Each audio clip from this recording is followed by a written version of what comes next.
Bom dia, pessoal. Nós vimos que uma tela, um monitor, né, ele tem esses pixels aqui e ele pode ter várias medidas, né, como essas aqui que a gente viu. Agora eu vou apagar isso aqui. A tela de um programa de computador, esse pontinho aqui, ó, esse cantinho aqui, tá? Esse pontinho ali é o ponto zero do eixo X e também é o ponto zero do eixo Y, tá? Esse outro ponto aqui, digamos que é o ponto 10 do eixo X.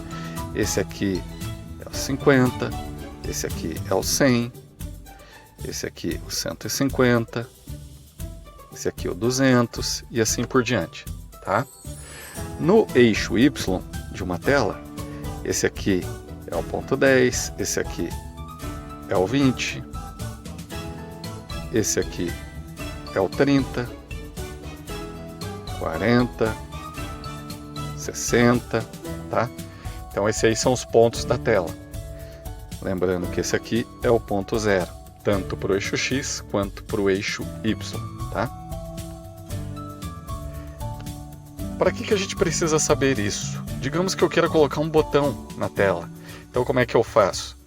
Se eu quiser colocar um botão nessa posição da tela aqui, ó, vou desenhar ele aqui, ó. Esse aqui eu vou chamar o nosso botão 1, tá? Então veja só, como que a gente faz para posicionar um objeto na tela? Como um botão, por exemplo. Todo objeto ele é sempre posicionado a partir desse cantinho aqui, tá? Então, como é que funciona? Nesse caso aqui, o botão ele está na posição 150 do eixo X e ele está na posição aqui 30 do eixo Y, tá? Lembrando que os objetos são sempre posicionados por esse canto aqui, tá? Se você quiser colocar um texto na tela, que é um label, é um rótulo que a gente chama, né? Então, por exemplo, digamos que eu quero colocar esse objeto nessa posição aqui, ó. Eu vou chamar esse label de mensagem 1.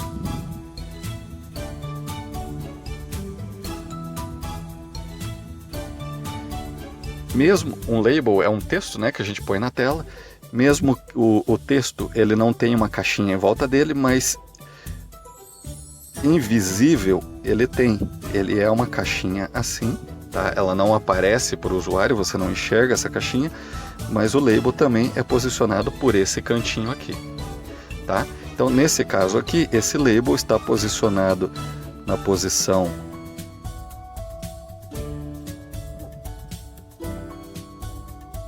10 do eixo X e na posição aqui mais ou menos, vamos dizer aqui que é a posição 70 aqui do eixo Y. Então ele estaria aqui, tá?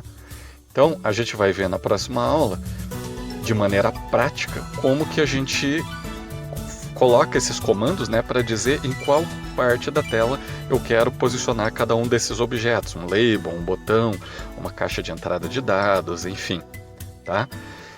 Então, se eu quiser que esse botão ele vá um pouco mais para a direita, nesse caso aqui, eu teria que definir que a posição dele não é a posição 150, no caso é a posição 200. Então, esse ponto aqui eu colocaria na posição 200. A gente vai ver o comando setLocation, né, na próxima aula, que define a posição dos objetos na tela. E para definir a posição desses objetos, o comando é mais ou menos assim, ó. setLocation, que é para definir a localização do botão ou do objeto na tela. Aí você abre parênteses, aí você passa qual que é a posição do eixo X que você quer que esse objeto apareça. Então, no caso, esse botão 1 ali seria a posição 150. E qual que é a posição do eixo Y que você quer que ele apareça? No caso aqui é a posição 30, tá? Que é essa aqui. Então você colocaria assim, tá? Então o comando ficaria mais ou menos assim, ó, botão 1.set location, e daí você coloca as coordenadas, que é a posição do eixo X e a posição do eixo Y, onde você quer que o objeto apareça, tá? Então se eu quiser que esse botão se desloque mais para a direita, então eu colocaria, em vez de 150, eu colocaria aqui 200. Então esse seria o comando de programação, tá? Para posicionar esse objeto aqui, botão 1, na posição da tela onde eu quero que ele apareça, tá bom? Mas na próxima aula a gente vê isso na prática, né? Digitando os comandos mesmo. Um detalhe importante aqui é o seguinte: